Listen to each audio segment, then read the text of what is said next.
ताज्या बातम्यांसाठी MS news चॅनलला सबस्क्राइब करा आणि बेल आयकॉनला क्लिक करा। एका अल्पवयीन मुलीवर अत्याचार करून तिचा बालविवाह लावून दिल्याप्रकरणी पीडित मुलीने पतीसह 6 जणांविरोधात लोणंद तालुका खंडाळा जिल्हा सातारा पोलीस ठाण्यात फिर्याद दाखल केली होती। या प्रकरणी पीडित मुलीच्या पतीस आज अटक करण्यात आली आहे। रविवारी 31 ऑगस्ट रोजी पीडित मुलीने अकलूज तालुका माळशिरस येथील उपजिल्हा रुग्णालयात एका मुलास जन्म दिल्यावर ही बाब उघडकीस आली।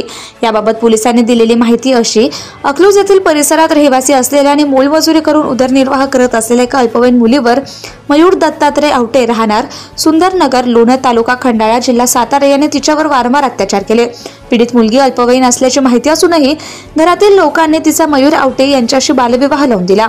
या प्रकरणी पीडित मुलीने पती मयूर दत्तात्रय आवटे याच्यासह आशा दत्तात्रय आवटे, संकेत दत्तात्रय आवटे तिघेही राहणार सुंदरनगर लोणंद तालुका खंडाळा तसेच कोमल राजेंद्र करडे, पूजा संतोष करडे आणि संतोष बाळू करडे सर्व राहणार पिलू तालुका माळशिरस जिल्हा सोलापूर यांच्या विरुद्ध लोणंद पोलीस ठाण्यात फिर्याद दिली आहे। या प्रकरणी पती मयूर आवटे यास अटक केली आहे। पोलीस उपनिरीक्षक हेगडे हे पुढील तपास करतायत। MS न्यूज चॅनल साठी शौकत पठाण, माळशिरस।